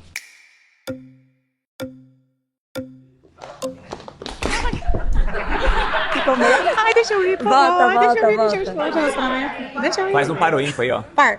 Ímpar. Opa. Mas ela falou bar. Ela ainda quis roubar. Ainda ela tá com um dedinho a mais ali. Eu acho que tudo depende do relacionamento e o parceiro que você encontra. No meu caso, o fim do relacionamento era um relacionamento abusivo. Então, com certeza, estar solteira hoje, ser divorciada, me trouxe autonomia, me trouxe realizações e felicidades que eu não tinha dentro do relacionamento. Me correndo, gente, tô gofando. Tudo bem. Então, eu acho que depende da relação, depende do parceiro. Se tratando de relacionamento abusivo, que os dados são alarmantes no Brasil. Mas não há do que se falar em felicidade, não há que se falar em liberdade, porque isso não é. Mas é que quando nós falamos de relacionamentos abusivos, a gente está falando de crime. E aí o crime, eu acho que a gente não pode colocar ele na generalização. Na generalização, quando nós falamos sobre mais liberdade e mais felicidade, está muito pautado na média da população. E a média, como eu apresentei um dado, mas existem vários dados, eles corroboram sempre para dizer a mesma coisa. As pessoas, elas necessitam de boas pessoas, elas necessitam de companhia, e na solidão não há plenitude. E é justamente essa solidão que quando você fala assim, eu não quero estar casada, que é o caso aqui. Ah, mas eu estava casada com um homem ruim. Não, aqui é uma outra discussão. Mas o casamento, ele te dá mais felicidade e também te dá mais liberdade, como eu te falei. Porque, como Eu expliquei, você tem, enquanto casamento, liberdade para ir e vir de qualquer lugar, desde que faça aquilo que é lícito no acordo dos dois. Continuo discordando. Tudo bem? Tá bem? Eu acho que não tem como você generalizar e falar que só os casados são felizes ou eles são mais felizes que os solteiros. Eu acho que vai da sua escolha, que a solidão às vezes não é solidão, ela é uma solitude. Perfeito. E mesmo estando dentro do relacionamento e falando que o relacionamento está bem, muitas vezes as violências psicológicas, por mais que as pessoas não contam, porque quando vai se estudar relacionamento abusivo, as mulheres, em sua grande maioria, já estão casadas há 20, 30 anos. Sim. 20, 30 anos.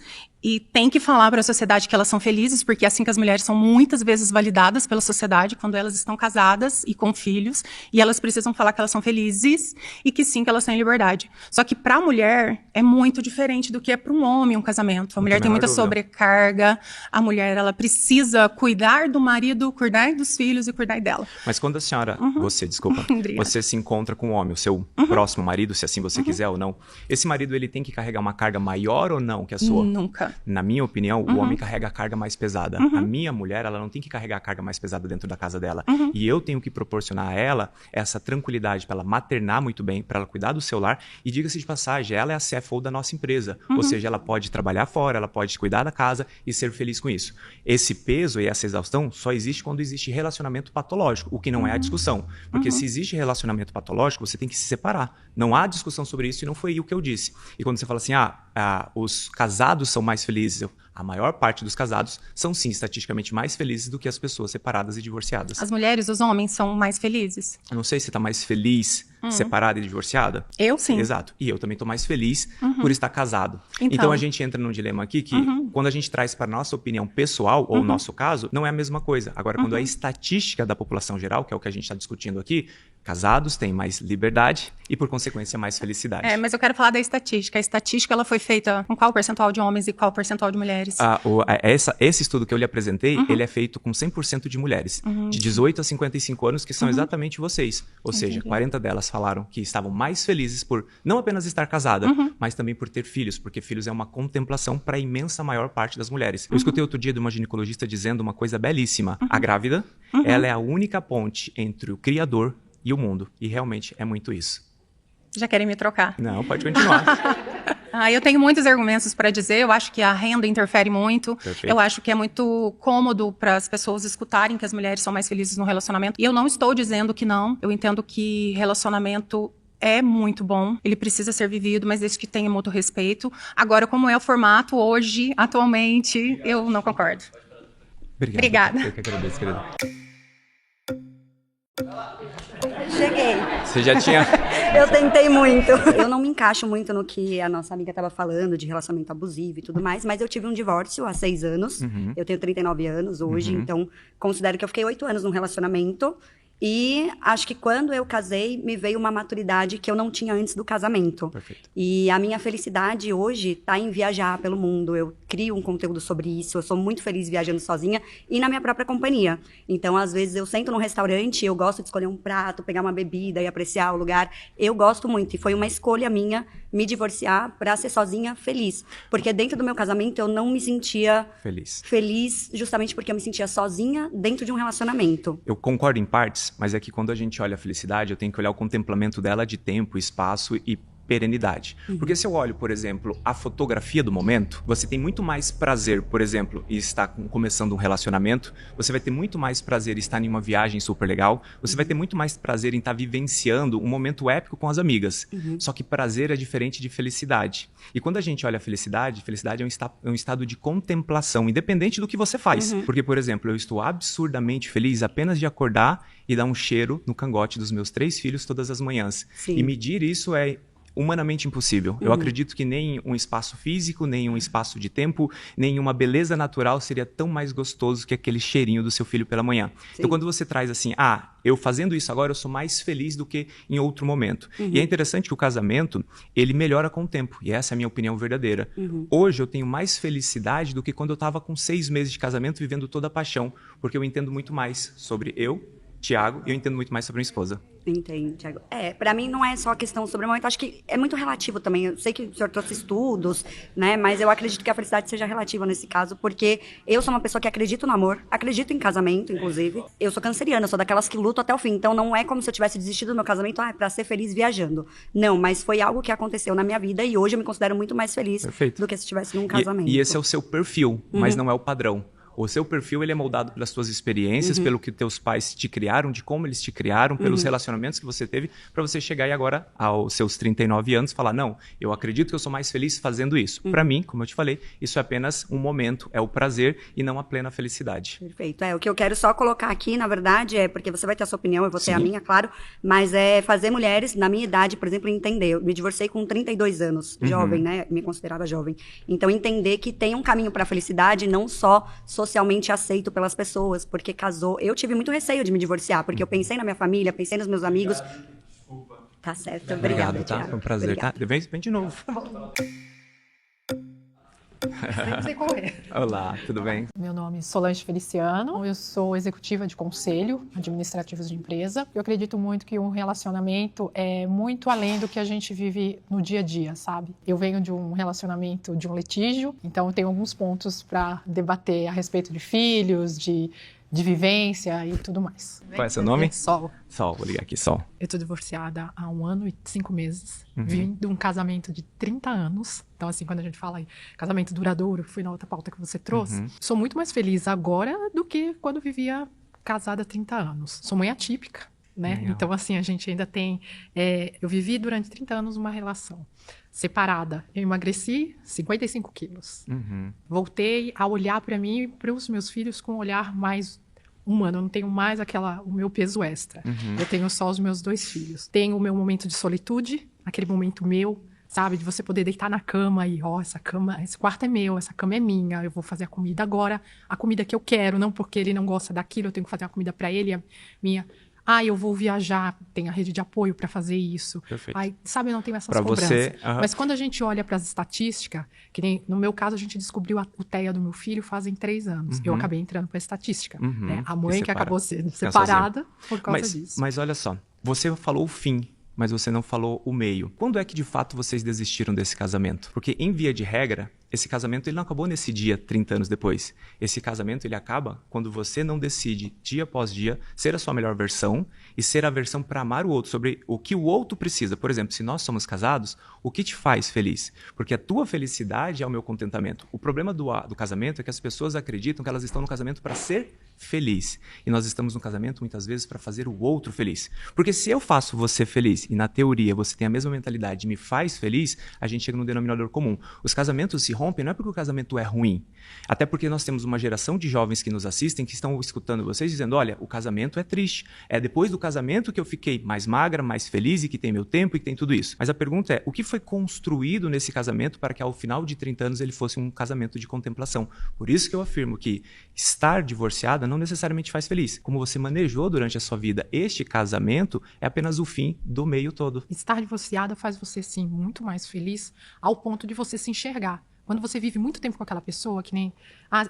teu exemplo, você trouxe um exemplo aqui. Estou viajando, minha mulher está em casa.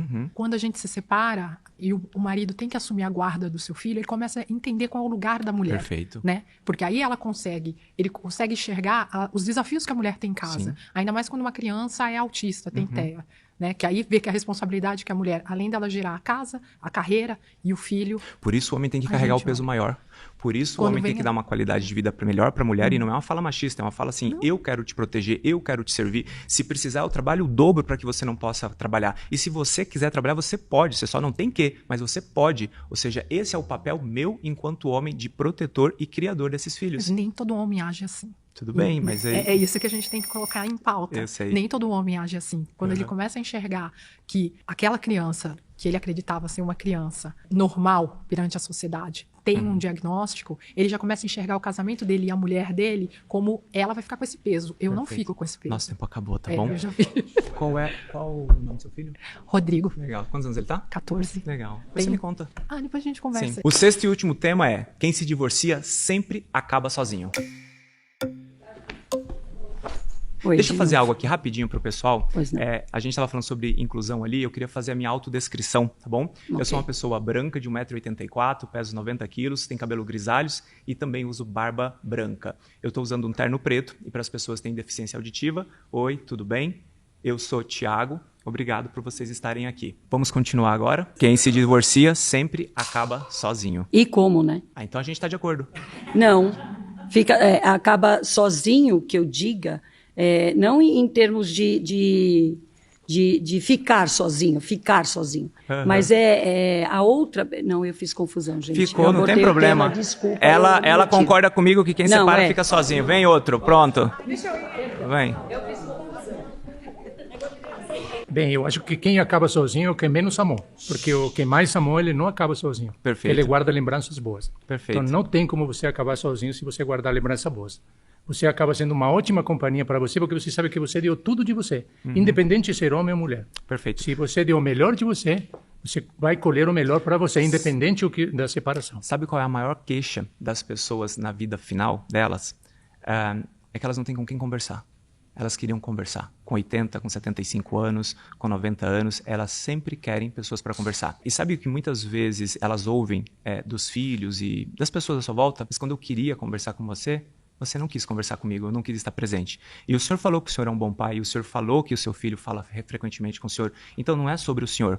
A verdade é que quem opta por viver a vida de comiseres, de prazeres, quem opta por uma vida de facilidades, não de resiliência, quem opta pelas inclinações ao invés dos valores e virtudes, a tendência natural é essa pessoa terminar sozinha, depressiva, com isolamento social. Eu não concordo com isso, porque na realidade eu acho que o relacionamento é fundamental na vida das pessoas. Quando os dois, nós estamos falando com o colega ali, quando dois bois, eles puxam uma carroça, os dois andam juntos. Se um puxa para um lado, outro para outro, não vai dar certo, entendeu? Então, na realidade, a pessoa que se separa, que fica sozinha, mas ele vai ficar sozinho no final. Não. Se foi uma escolha, vocês entraram num acordo, conversaram, cada um seguiu. Meu filho falou... Mas quando o senhor olha casados versus pessoas frequentemente divorciadas e solteiras, ou enfim...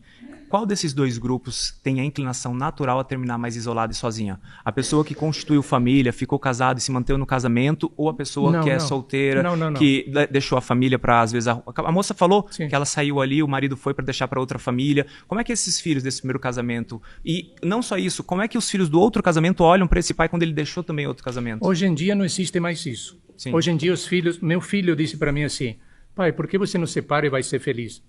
Falou, a maioria dos meus amigos na escola, falou, eles todos têm duas casas, eles moram passam um final de semana com o pai, outro final de semana com a mãe. Então, hoje é comum, os adolescentes já aceitaram isso como uma coisa que nós sabemos que não é natural, não é normal, mas se tornou uma coisa comum, não normal. Perfeito. Eles têm, ou então para os filhos não tem esse problema. Perfeito. Só para corrigir a palavra. Perfeito. Pode passar. Obrigado. Nada. Olá, como é que é o nome da senhora? Samara. Tudo bem, Samara? Fique à vontade. Eu discordo primeiro porque quem tem Deus não está sozinho. Você tem razão. Tá? E eu me divorciei e nem sempre quem se divorcia vai viver nos prazeres da carne. Não. Tá? A gente pode viver dentro das... Sabia que essa fala é muito mais para homem do que para mulher? Sabe por quê? Porque quando a gente tem uma ruptura de relacionamento, quem foi embora geralmente é o homem. E a mulher é quem fica com os filhos, ela é quem fica com a família. É no ambiente, é no lar dessa mulher que é construído os valores. Então, essa minha fala, eu vou discordar comigo mesmo. Nem sempre acontece. O homem que vai embora, o homem que abandona o lar, ele vai muitas vezes terminar sozinho. A mulher que foi abandonada, ela não vai terminar sozinha. Ela vai terminar com os filhos. Perfeito. Imagina. Tudo bom, Thiago? Tudo bem, como é que você tá? Meu nome é Marina, 43 anos, estou na segunda separação já. Eu acho que não tem sentimento pior dentro de um casamento do que a gente se sentir sozinho. Perfeito. Então, não ter com quem conversar, não ter com quem dividir, não ter com quem contar. Estando na relação é muito pior do que estando separado. E estando separado eu tenho muito mais rede, muito mais relações, muito mais apoio, muito mais do que eu tinha dentro da relação. Então é muito subjetivo a gente entender que, vamos acabar sozinho. Nunca. Nunca. É muito mais fácil eu acabar sozinha estando numa relação que eu estou sozinha, mesmo tendo uma pessoa do meu lado, do que eu estando separada e me abrindo para outras relações. Então... Mas aí você está buscando um novo casamento, uma nova relação? Não necessariamente. Não necessariamente. Talvez, sei lá, grupos de pessoas. Perfeito. Talvez mais amigos. Talvez mais relações mais próximas com a minha família, que eu deixei lá atrás quando eu casei, talvez. Enfim, não fico sozinha. Perfeito. Então, assim, eu sou realmente uma pessoa extremamente comunicativa que não gosta de ficar sozinha. Tá tudo bem. É que relacionamentos sólidos, eles são feitos geralmente com o tempo. Uma empresa só é grande o suficiente quando ela tem tempo. É dificilmente você vai pegar uma empresa que ela cresceu do dia para a noite. Essa empresa ela precisa de uma estrutura, ela precisa de pilares e tudo mais. E o casamento é uma sociedade. Exato. Depende. Mas sim, é isso mesmo. Nós entramos com dinheiro, vocês entram com gasto e fica tudo bem. Tô brincando. Não é a realidade da maioria. Não. É uma brincadeira, tá? Lá em casa, minha esposa ganha tanto dinheiro quanto eu, tá bom? E o dinheiro é nosso, não é nem dela e nem meu, tá bom? Realidade. Não. Mas voltando a esse princípio dessa discussão, quando você fala, tem várias outras pessoas e todas nós nos reunimos e todas nós somos rede de apoio, eu fico pensando, quem são todas essas outras pessoas para começar? Porque se eu vou procurar no meu núcleo, eu sou uma pessoa que tem uma história, que tem uma resiliência, que tem um trabalho, talvez eu conte em 2 mãos quais são as pessoas que verdadeiramente eu posso contar. Existe uma tendência que eu vejo muito mais fora do Brasil do que dentro do Brasil, que é as pessoas que estão já do meio para o fim da vida, já programando uma aposentadoria, ou, sei lá, separando, casando, enfim. Nas casas. Na segunda Tudo etapa bem, mas da vida, isso não é uma realidade, essa não é a realidade do Brasil. 50 para frente. Sim. É muito comum a gente ter as casas de idosos, de lares de pessoas de 60 de mais. pessoas que convivem. E eu também achei lugares assim, são domicílios coletivos, vamos colocar assim. Sim. Que foi maravilhoso na minha primeira separação. Perfeito. Então, assim, eu fiz amigos pra vida que eu não teria se eu não tivesse me separado. Encontrar amigos, encontrar apoios, encontrar pessoas não é um problema, muito pelo contrário, é bom. Mas a gente tá falando, será que isso é perene para sustentar os próximos 40 anos? Será que essas pessoas vão estar sendo sua verdadeira rede de apoio daqui a 40 anos? Tranquilamente, porque se dentro do casamento eu também me sentia sozinha, e eu também tinha que segurar essa bronca sozinha, e eu também tenho que fazer tudo praticamente, né? Sem poder contar com o outro, nada muda. Eu não preciso estar casada. Eu posso muito bem estar separada. Perfeito. Mas aí a gente vai para um perfil de relacionamento patológico, o que não é, na minha opinião. Não necessariamente. Eu acho que patologia todo mundo tem, de perto todo mundo é doido. Não, eu não posso afirmar. Eu estudo muito com transtornos, e aí seria uma fala até capacitista, tal como falar como foi normal. Todo mundo tem algum tipo de transtorno, e a gente tem que lidar, a gente tem que aceitar ou não. Perfeito. Às vezes a questão de aceitar o defeito da pessoa já faz com que a gente se separe. Então, para eu tomar essa decisão dessa segunda vez, de me separar, porque eu sou uma pessoa que eu não gosto da solidão. Eu não consigo lidar com a solitude. Eu realmente tenho uma dificuldade com isso. Ok. Não gosto de estar sozinha. Eu gosto de estar sempre acompanhada, e sou heterossexual, então, teoricamente, eu vou estar acompanhada com um homem. Mas a partir do momento que me fez tomar essa decisão de me separar foi justamente a solidão dentro do casamento. Sim. Eu estou sozinha para tudo. Mas é patológico. Que, mais uma vez, não necessariamente. É um relacionamento que não é um relacionamento saudável, não é um relacionamento bom. E aqui não há discussão quando o relacionamento não é bom. Maioria, não dá para você dizer que é a grande maioria. As pessoas vivem problemas no relacionamento. Thiago, passou em maior 10 parte. Pessoas na sua mão. Todo mundo você falou, sinto muito pela sua relação. Mas é porque são 30 pessoas divorciadas. Vocês são a maioria aqui. Se fosse o contrário, 30 casados versus um solteiro, nós seríamos a maioria. Mas a gente já tem estatística de cartório, depois que foi aprovado o divórcio, que as mulheres antigamente não podiam se divorciar. Exato, mas o meu Hoje papel, a gente pode se vamos divorciar. Lá, veja então, só, assim, sobre cartório, presta atenção. Hoje, aproximadamente 10% das crianças que nascem não tem o nome do pai na certidão. Mais até. Porque as pessoas estão banalizando relacionamento e casamento. Hoje, 25% das crianças têm o seu pai e a sua mãe se separando antes do 1º ano de idade. Essa criança nem aprendeu a falar pai e mãe, o pai já foi embora. E 50% dos casamentos se rompem em até uma década. Por quê? Porque a gente está banalizando o casamento. O casamento deixou-se... Mas será que não é porque a gente pode se divorciar? Porque antigamente a gente nem podia se divorciar. Não, é porque a gente quer consumir tudo, e para nós vivermos aquilo dali, viver de fato o casamento é sobre resiliência, é sobre desenvolver virtudes. Eu acho que é sobre terapia, porque se uma pessoa fizer terapia e outra pessoa não fizer terapia, não dá pra segurar bronca. O quanto você estudou sobre temperamentos, o quanto você estudou sobre linguagens de amor, o quanto você estudou sobre camadas de personalidade, o quanto você estudou sobre você e sobre o outro. Mas e a sua esposa estudou? Estudou. Então, a gente tem uma relação perfeita aqui, é um em 1 milhão. Não é 1 em 1 milhão. A gente não acha uma pessoa que tope fazer terapia junto, mas veja bem, ali, na guerra a questão é justamente o contrário. A questão é dizer que o casamento é um problema, porque o casamento não é um problema. Acabou. É justamente viver para isso, para fazer dar certo. Pausa tempo.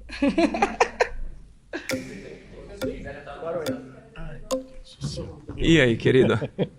Como é que tá o senhor? Eu também. Tudo o senhor certo? também. Eu discordo, que eu tô divorciado já há mais de 30 anos. Não me sinto sozinho.